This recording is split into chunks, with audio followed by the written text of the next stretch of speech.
Gabi ito na pinangyayarihan ng pagtawid ng ating Panginoon sa Kristo mula sa pagkamatay at tungo sa pagkabuhay.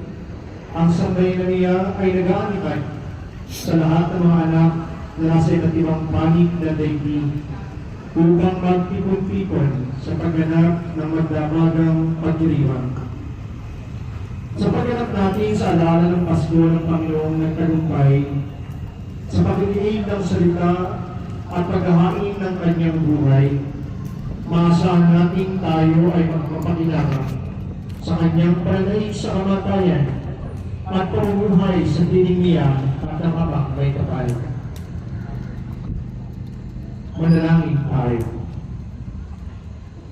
Ama naming makapangyarihan sa pamamagitan ng iyong anak, Panginoong Dinibutan, ng lingas ng iyong kaliwanagan.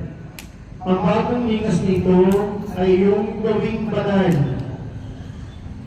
At ipagkaloob mo kami pag-ingas nitong aming pagdiriwang upang makasapit kami may dalisay na kalooban sa walang maliw na kaliwanagan sa pamamagitan ni Jesucristo kasama ng Espiritu Santo magpas sa walang hanggan. Amen. Amen.